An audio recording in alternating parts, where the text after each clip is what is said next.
ओम शांति।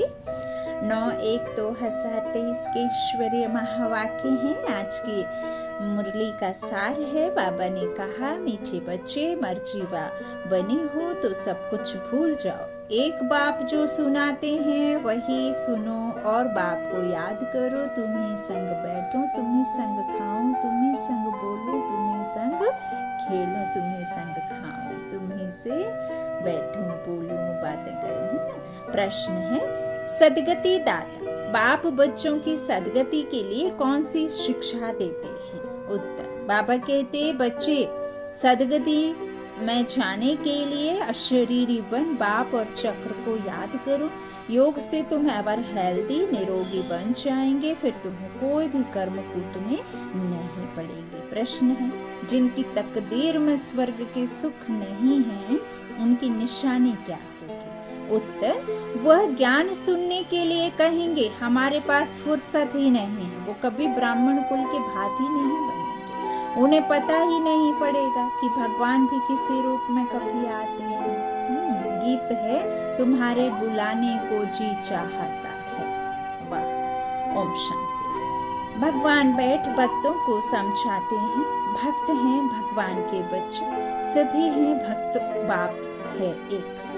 तो बच्चे चाहते हैं एक जन्म तो बाप के साथ भी रहकर देखें। देवताओं से भी बहुत जन्म बीते, आसुरी संप्रदाय के साथ भी बहुत जन्म बीते, ऐसे तो नहीं एक जन्म बीता। अब भक्तों की दिल होती है एक जन्म तो भगवान के बनकर भगवान के साथ रहकर देखें। अभी तुम भगवान के बने हो, मर्जीबा बने हो तो भगवान के साथ रहते हो। यह जो अमूल्य अंतिम जीवन है, इसमें तुम परमपिता परमात्मा के साथ रहते हो। गायन भी है, तुम्ही से खाऊं, तुम्ही से बैठूं, तुम्ही से सुनूं। जो मर्जीबा बनते हैं उनके लिए यह जन्म साथ रहना होता है। यह एक ही है ऊंचे ऊंचा जन्म, सर्वश्रेष्ठ जन्म। बाप भी एक ही बार आते हैं, युगे युगे नहीं आते। युगे युगे बाबा कहते हैं, मैं तो आता ही हूँ युगों के अंत में, संगम युग पर 5000 वर्ष में, कल्प में एक बार, फिर तो कभी आ नहीं सकेंगे। बाबा कहते हैं, बाप भी एक बार ही आते हैं, फिर तो कभी नहीं आ सकेंगे। एक ही बार आकर बच्चों की सर्व कामनाएं पूर्ण कर लेते हैं। भक्ति मार्ग में मांगते बहुत हैं, साधु संत महात्माओं देवी देवताओं आदि से आधा कल्प से मांगते रहते हैं। और दूसरा जप तप दान पुण्य आदि भी जन्म बाय जन्म करते ही आए हैं। कितने शास्त्र पढ़ते हैं, अनेकानेक शास्त्र मैगजीन आदि बनाते, थकते ही नहीं। समझते हैं इनसे ही भगवान मिलेगा, परंतु अब बाप खुद कहते हैं, तुम जन्म जन्मांतर जो कुछ पढ़े हो और अब यह जो कुछ शास्त्र आदि पढ़ते हो, इनसे कोई मेरी प्राप्ति नहीं होगी। बहुत किताब आदि हैं, क्रिश्चियन लोग भी कितना सीखते हैं, अनेक भाषाओं में बहुत कुछ लिखते ही रहते हैं, मनुष्य पढ़ते ही रहते हैं। अब बाप कहते हैं, जो कुछ पढ़े हो वह सब भूल जाओ, अथवा बुद्धि से मार दो। बहुत किताब पढ़ते हैं, किताबों में है फलाना भगवान है, फलाना अवतार है। अब बाप कहते हैं, मैं खुद आता हूँ, तो जो मेरे बनते हैं उनको मैं कहता हूँ, इन सब को भूल जाओ। सारे दुनिया की और तुम्हारी बुद्धि में जो बात नहीं थी वह अब मैं तुमको सुनाता हूँ। अब तुम बच्चे समझते हो बरोबर, बाबा जो समझाते हैं वह कोई शास्त्र आदि में है नहीं। बाप बहुत गुहा और रमणीक बातें समझाते हैं। ड्रामा के आदि मध्य अंत, रचता और रचना का सारा समाचार तुमको सुनाते हैं, फिर भी कहते हैं, अच्छा जास्ती नहीं दो तो 2 अक्षर ही याद करो, मन मना भव मध्याजी भव। यह अक्षर तो भक्ति मार्ग की गीता के हैं, परंतु बाप इसका अर्थ अच्छी रीति समझाते हैं। भगवान ने तो सहज राजयोग सिखाया है, कहते हैं सिर्फ मुझ बाप को याद करो। भक्ति में भी बहुत याद करते थे, गाते भी हैं, दुख में सुमिरन सब करें, फिर भी कुछ समझते नहीं। जरूर सतयुग त्रेता में सुख की दुनिया है तो याद क्यों करेंगे। अब माया के राज्य में दुख होता है तब बाप को याद करना होता है, और वो भी याद करना ऐसे कि बिगड़ गई तो चले गए, हाँ, दान पुण्य कराए, कुछ मुश्किल आ गई तो चले गए, है ना। तो ऐसा नहीं कि बिगड़े ही ना इसलिए याद कर रहे, नहीं, जब बिगड़ जाती है तब परमात्मा को याद करते हैं। और यहाँ तो है ही दुख, है ना, सुख में तो कोई याद करता ही नहीं। तो बाबा क्या कहते, उस सुख की दुनिया में वही थे जिन्होंने बाप से संगम योग पर राजयोग और ज्ञान सीखा था। अतः सुख याद भी आता है ना, बाबा कहते हैं, इसीलिए तो फिर है। तो अब वही सीखा था। बच्चों में देखो हैं कैसे अनपढ़, उन्हों के लिए तो और ही अच्छा है, क्योंकि कहाँ भी बुद्धि जाती नहीं है। यहाँ तो सिर्फ चुप रहना है, मुख से भी कुछ नहीं कहना है, सिर्फ बाबा को याद करते रहो तो विकर्म विनाश होंगे, फिर साथ ले जाऊंगा। यह बातें कुछ ना कुछ गीता में है। प्राचीन भारत का धर्मशास्त्र है ही एक, यही भारत नया था, अब पुराना हुआ है। शास्त्र तो एक ही होगा ना, जैसे बाइबल एक है। जब से क्रिश्चियन धर्म स्थापन हुआ है तो अंत तक उनका शास्त्र एक ही है। क्राइस्ट की भी बहुत महिमा करते हैं, कहते हैं उनसे पीस स्थापन की। उसने कैसे की, बाबा कहते हैं। अब उसने तो आकर क्रिश्चियन धर्म की स्थापना की, उसमें पीस की तो बात ही नहीं है। जितने जास्ती धर्म स्थापन होंगे उतनी जास्ती द्वैत की भी बात होगी। लड़ाइयाँ कब होती हैं, जब अनेक मत होती हैं, है ना। जब एक मत होती है तो लड़ाई की बात ही नहीं होती। तो परमात्मा तो एक ही धर्म स्थापन करने आए हैं ना। तो बाबा कहते हैं फिर वो क्रिश्चियन धर्म की स्थापना की तो उसमें पीस की बात तो है ही नहीं। जो आते हैं उनकी महिमा करते रहते हैं, क्योंकि अपनी महिमा को भूले हुए हैं ना, तो फिर महिमा तो गाएंगे ही। बौद्ध क्रिश्चियन आदि अपने धर्म को छोड़ औरों की महिमा नहीं करेंगे। देखा भी होगा आपने, भारतवासियों का अपना धर्म तो है ही नहीं।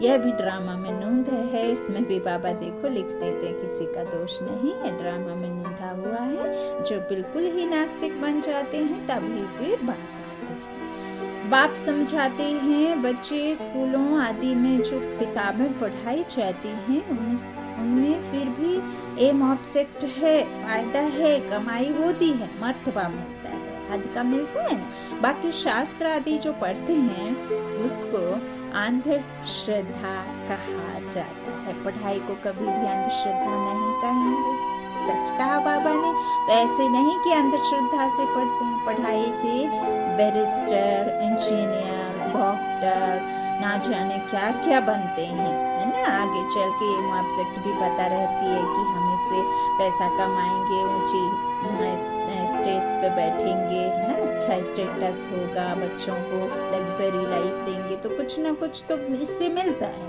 लेकिन शास्त्रों से तो ना सदगति होती है और ना ईश्वर मिलता है और ना ही दुख खत्म होते हैं, है ना।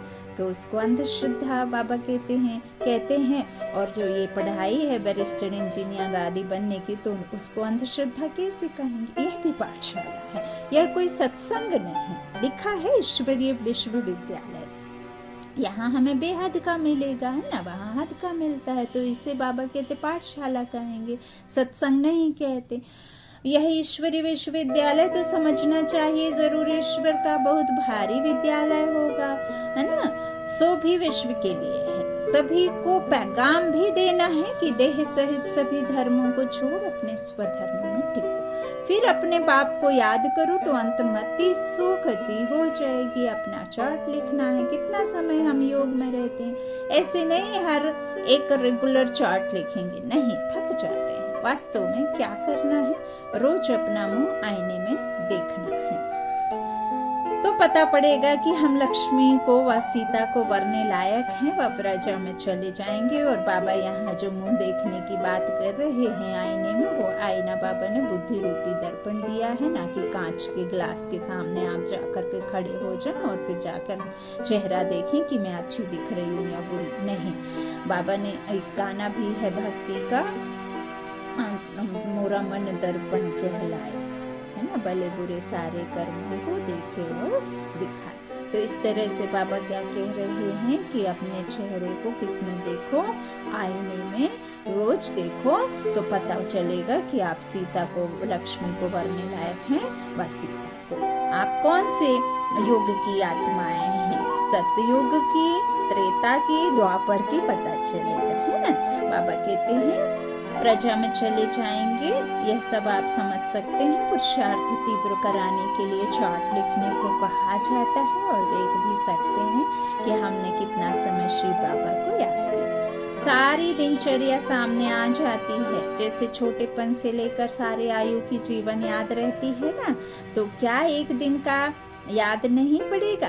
देखना है हम बाबा को और चक्र को कितना समय याद करते हैं। ऐसी प्रैक्टिस करने से रुद्रमाला में पिरोने के लिए दौड़ी जल्द पहनेंगे। यह है योग की यात्रा, जिसको और कोई जानते नहीं तो सिखा कैसे सकते। तुम जानते हो अब बाबा के पास लौटना है। बाबा का वर्षा है ही राजा, इसलिए इस पर नाम पड़ा है राजयोग। तुम सब राज ऋषि हो, वह है हाठी योग ऋषि, वह भी पवित्र रहते हैं। राजाई में तो राजा रानी प्रजा सब चाहिए, सन्यासियों में तो राजा रानी है नहीं, उन्हों का है हद का वैराग्य, तुम्हारा है बेहद का वैराग्य। वह घर बार छोड़ फिर भी इस विकारी दुनिया में ही रहते हैं। तुम्हारे लिए तो इस दुनिया के बाद फिर है स्वर्ग, देवी बगीचा, जो किसने लगाया, ईश्वर ने, है ना। तो वही याद पड़ेगा। यह बात तुम बच्चे ही बुद्धि में रख सकते हो। बहुत हैं जो चार्ट लिख भी नहीं सकते, चलते चलते थक पड़ते हैं। बाबा कहते बच्चे अपने पास नोट करो कि कितना समय मोस्ट विलव्ड बाबा को याद किया। जिस बाप की याद से ही वर्षा लेना है, जब राजाई का वर्षा लेना है तो प्रजा भी बनानी है। बाबा स्वर्ग का रचयिता है, तो उनसे क्यों नहीं स्वर्ग का वर्षा मिलना चाहिए। बहुत हैं जिनको स्वर्ग का वर्षा मिलता है, बाकी को शांति मिलती है ना, मुक्ति, जीवन मुक्ति बाबा ने जिसे कहा। तो बाप उस सभी को कहते हैं बच्चे देह सहित देह के सभी संबंधों को भूलो। तुम अशरीरी आए थे, 84 जन्म भोगे, अब फिर अशरीरी बने। क्रिश्चियन धर्म वालों को भी कहेंगे तुम क्राइस्ट के पिछाड़ी आए हो। तुम भी बिगड़ शरीर आए थे, यहाँ शरीर लेकर पाठ बजाया, अब तुम्हारा भी पाठ पूरा होता है। कलयुग का अंत आ गया है, अब तुम बाप को याद करो। मुक्ति धाम वाले सुनकर बहुत खुश होंगे, हैं? बाबा कहते हैं वह चाहते ही मुक्ति है, समझते हैं जीवन मुक्ति, सुख पाकर फिर भी तो दुख में आएंगे। हाँ, फल पालेंगे लेकिन दुख में तो आएंगे, इससे तो मुक्ति अच्छी। यह नहीं जानते कि सुख तो बहुत है, हम आत्माएं परम धाम में बाप के साथ रहने वाली हैं, परंतु परम धाम को अब भूल गए हैं। कहते हैं बाप आकर सभी मैसेंजर्स को भेजते हैं, वास्तव में कोई भेजता नहीं है। यह सब ड्रामा बना हुआ है, हम तो सारे ड्रामा को जान गए हैं। तुम बच्चों की बुद्धि में बाप और चक्र याद है तो तुम चक्रवर्ती राजा अवश्य बनेंगे। मनुष्य तो समझते हैं यहाँ दुख बहुत है इसलिए मुक्ति चाहते हैं। यह 2 अक्षर गति और सदगति चले आते हैं, परंतु इनका अर्थ कोई भी नहीं जानते। तुम बच्चे जानते हो सबका सदगति दाता एक बाप ही है, बाकी सब पतित हैं, दुनिया ही सारी पतित है। इन अक्षरों पर भी कोई कोई बिगड़ते हैं। बाप कहते हैं इस शरीर को भूल जाओ। तुमको अशरीर भी भेजा था। आत्मा कैसी आई थी? शरीर के साथ आई थी या शरीर ही आई थी? शरीर तो अब माँ के गर्भ में बना है, तो यहाँ ही छूट जाना है, और जो जहाँ से आया है उसको वहाँ जाना है, तो जैसा आया वैसे ही जाएगा। इसीलिए कहते ना कुछ लेकर आया बंदे, ना कुछ लेकर जाएगा, है ना। और यहीं रह जाएगा जो यहाँ था, और जो वहाँ था वो वहीं मिलेगा। तो तुमको अशरीरी भेजा था, अब भी अशरीरी होकर मेरे साथ चलना है। इसको नॉलेज अथवा शिक्षा कहा जाता है। इस शिक्षा से ही सदगति होती है। योग से तुम एवर हेल्दी बनते हो। तुम सतयुग में बहुत सुखी थे। बाबा कहते हैं कोई चीज की कमी नहीं थी, दुख देने वाला कोई विकार नहीं था। मोहजीत राजा की कथा सुनाते हैं। बाबा कहते हैं, मैं तुमको ऐसे कर्म सिखाता हूँ जो तुमको कभी कर्म टूटने नहीं पड़ेंगे। वहाँ ऐसी ठंडी भी नहीं होगी। अभी तो 5 तत्व भी तमो प्रधान है, 5 तत्व भी दुखी दे रहे हैं। हवा भी दूषित है, पानी भी दूषित है, चांद सितारों भी देखो तपते हैं। कोई बहुत अधिक ठंड दे रहे, कोई अधिक ताप दे रहे। तो कभी बहुत गर्मी, कभी बहुत ठंडी, कभी अतिवृष्टि, कभी अनावृष्टि, कभी सूखा। जहाँ पानी की जरूरत वहाँ पानी नहीं, और जहाँ पानी की जरूरत नहीं है वहाँ देखो तो इतना है कि कुछ पूछो मत, है ना। तो बाबा कहते हैं वहाँ ऐसी आपदाएं नहीं होती हैं। सदैव वसंत ऋतु रहती है। नेचर सतो प्रधान है, अभी नेचर तमो प्रधान है। अभी ही ग्रहण लगा है सारे संसार को, आत्माओं के साथ साथ 5 तत्वों को भी। तो दे विकार दे दान तो छूटे क्या ग्रहण, है ना, विकारों का। तो अच्छे आदमी कैसे हो सकते? हाँ, अभी तो नेचर भी तमो प्रधान। इतने बड़े बड़े भारत के मालिक सन्यासियों के पीछे फिरते हैं, उनके पास बच्चियां जाती हैं तो कहते हैं फुर्सत नहीं। इससे समझ जाते हैं कि इनकी तकदीर में स्वर्ग के सुख नहीं है, ब्राह्मण कुल के भांति बनते ही नहीं। इनको पता ही नहीं है कि भगवान कैसे और कब यहाँ आते हैं। शिव जयंती मनाते हैं, परंतु शिव को सभी भगवान नहीं समझते हैं। अगर उनको परमपिता परमात्मा समझते तो शिव जयंती के दिन बाबा ने आज फिर लिख दिया हॉलीडे मनाते। बाप कहते हैं मेरा जन्म भी भारत में होता है, मंदिर भी यहाँ है, जरूर किसी शरीर में प्रवेश किया होगा।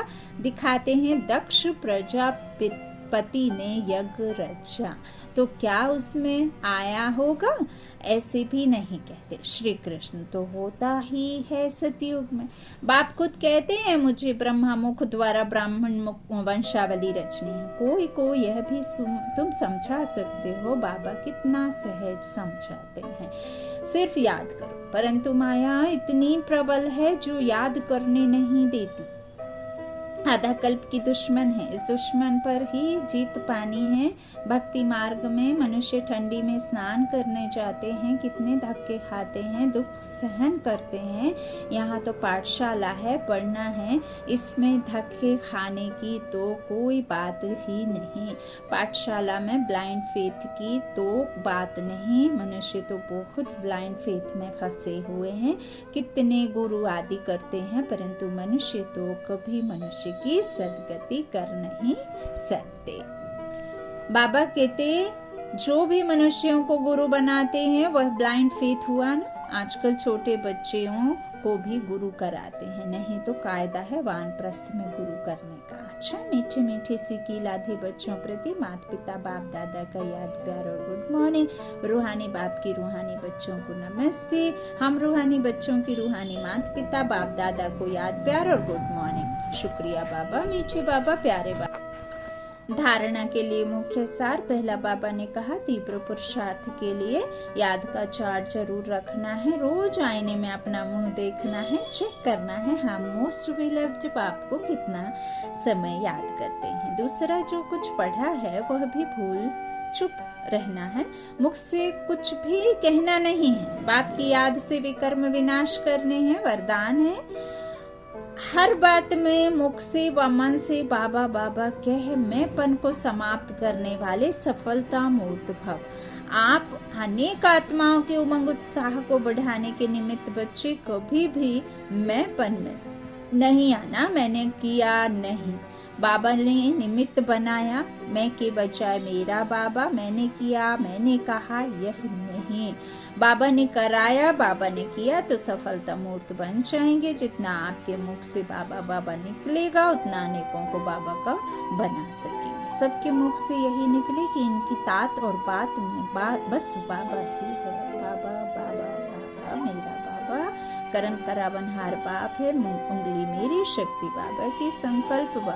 संकल्प चलाने वाला चलवाने वाला परमात्मा है। यदि आप उसको याद के साथ संकल्प में साथ रखते हैं तो मुख मेरा, संकल्प बाबा की, सोच भी बाबा की, सिर्फ मेरा मुंह। अच्छा, स्लोगन है संगम युग पर अपने तन मन धन को सफल करना और सर्व खजानों को बढ़ाना ही समझदारी है। संगम युग पर अपने तन मन धन को सफल करना और सर्व खजानों को बढ़ाना ही समझदारी है। अच्छा, ओम शांति। शुक्रिया बाप दादा, शुक्रिया आप सभी भाई बहनों के स्नेह का, प्यार का। शांति।